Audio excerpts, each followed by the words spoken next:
सकते हैं इस वीडियो में क्या है। सुशांत सिंह राजपूत की हत्या के बाद कई चीजें बाहर निकल के आई हैं। कुछ मैंने इंटरव्यूज पढ़े हैं, कुछ डायरेक्टली भी बात की है। तो उनके पिताजी का कहना है कि वो फिल्म इंडस्ट्री में हो रही टेंशन के करके बहुत ज्यादा परेशान थे। अभिषेक कपूर जिन्होंने उन्हें लॉन्च किया, उनके साथ हाल ही में एक फिल्म की है केदारनाथ, उनका कहना है कि it was a systematic dismantling of a fragile mind. Ankita जो उनकी लॉन्ग टर्म पार्टनर रह चुकी है, उनका कहना है कि वो सामाजिक रूप से की गई अपमान और बेइज्जती नहीं सहन कर पाया। तो अब मैं आपको बताऊंगी कि मूवी माफिया ने ना कि सिर्फ उनको बैन किया था, सिस्टमैटिक डिसमेंटलिंग, कैसे कतरा कतरा करके उनका दिमाग तोड़ा गया है, उनको मारा गया है। तो ब्लाइंड आइटम आप इसलिए लिखते हैं क्योंकि आप जब झूठ लिखना होता है, आपको के अगेंस्ट कोई लीगल एक्शन नहीं लिया सकता क्योंकि आपका तो नाम ही नहीं लिखा, मगर उसकी जो डिस्क्रिप्शन होती है, जैसे मेरे बारे में लिखा जाएगा कि जिस लड़की के घुंघराले बाल हैं, जिसको नेशनल अवार्ड मिला हुआ है, साइकोटिक है, इस तरह से जो कि मनाली से डिस्क्रिप्शन पूरी दी जाएगी मगर नाम नहीं लिखा जाएगा। 23 अगस्त 2017 को बॉलीवुड लाइव सुशांत के बारे में लिखता है कि वो जब भी सेक्स करता है तो सिर्फ अपने ही गाने सुनता है, वो सबसे बड़ा नार्सिसिस्ट है।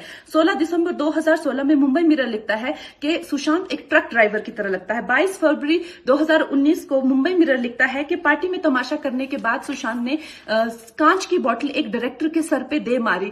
18 अक्टूबर 2018 को डीएनए लिखता है कि सुशांत ने अपने को एक्टर का रेप किया और वो मीटू के चलते अब जेल जा सकता है। और ऐसी न जाने कितने अनगिनत झूठ।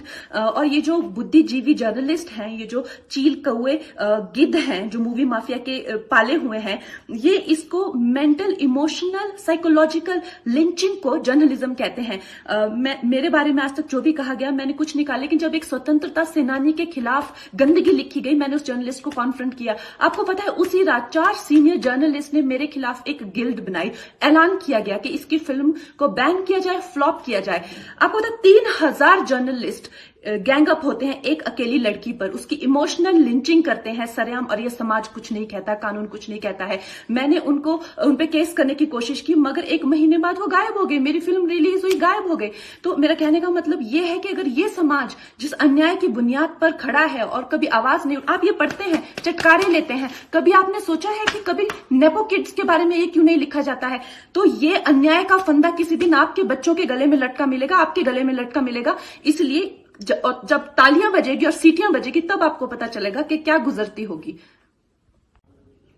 सुशांत सिंह राजपूत की मौत ने हम सबको झंझोड़ के रख दिया है, मगर कुछ लोग जो इस चीज में माहिर हैं कि कैसे पैरेलल नैरेटिव चलाना है, वो इस तरह से चला रहे हैं कि हाँ, जिनका दिमाग कमजोर होता है वो ये डिप्रेशन में आते हैं और सुसाइड वगैरह कमिट करते हैं। जो बंदे ने स्टैनफोर्ड की स्कॉलरशिप, वो रैंक होल्डर है in his entrance for engineering, उसका दिमाग कमजोर कैसे हो सकता है? अगर आप देखें उनके कुछ लास्ट पोस्ट, वो क्लियरली कह रहे हैं कि लोगों को बैक कर रहे हैं कि प्लीज मेरी फिल्में देखो, मेरा कोई गॉड फादर नहीं है, मुझे निकाल दिया जाएगा इस इंडस्ट्री से। अपने इंटरव्यू में वो जाहिर कर रहे हैं कि मुझे क्यों नहीं ये इंडस्ट्री अपनाती है, I feel like a left over.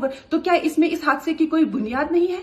किस तरह से अगर किसी और स्टार किड ने इस तरह से 6-7 के साल के स्पैन में काय पोचे जैसे उनको कोई डेब्यू की कोई एक्नॉलेजमेंट, कोई अवार्ड नहीं मिला, या केदारनाथ या धोनी या छिछोरे जैसी फिल्म, एक गली बॉय जैसी एक वाहियात फिल्म को सारे अवार्ड मिलते। Chhichhore is the best film and the best director, उनकी फिल्म को कोई एक्नॉलेजमेंट नहीं। हमें आपसे कुछ नहीं चाहिए, हमें आपकी फिल्में नहीं चाहिए, लेकिन जो हम खुद करते हैं आप हमारे एक्नॉलेजमेंट क्यों नहीं हमें देते हैं? मुझे इनकी फिल्में, मैं जो खुद फिल्में डायरेक्ट करती हूँ, उनको सुपरहिट फिल्मों को ये फ्लॉप घोषित करते हैं। मुझ पे 6 केसेस क्यों डाले गए, क्यों मुझे जेल में डालने की कोशिश की गई? और मुझे इनके जो चमचे जर्नलिस्ट हैं, वो सुशांत जैसे लोगों पे जो ब्लाइंड आइटम्स लिखते हैं कि वो साइकोटिक है, न्यूरोटिक है, एडिक्ट है। संजय दत्त की एडिक्शन तो आपको बहुत क्यूट लगती है। वो लोग मुझे मैसेज करते हैं कि तुम्हारा बहुत डिफिकल्ट टाइम है, तुम ऐसा वैसा स्टेप मत उठा लेना। ऐसा क्यों कहते हैं मुझे? ये क्यों मेरे दिमाग में डालना चाहते हैं कि आप सुसाइड कर लीजिए? तो ये सुसाइड थी कि ये प्लान मर्डर था? लेकिन सुशांत की गलती यही है कि वो उनकी बात मान गया। उन्होंने कहा तुम वर्थलेस हो, वो मान गया। उसने he didn't remember what his mother told him. उन्होंने कहा कि तुम्हारा कुछ नहीं होगा, वो मान गया। वो चाहते ही ये है कि वो इतिहास लिखे और ये लिखे कि सुशांत कमजोर दिमाग का था। वो ये नहीं बताएंगे कि क्या सच्चाई क्या है। तो हमें ये डिसाइड करना है कि who will write the history, we will decide that.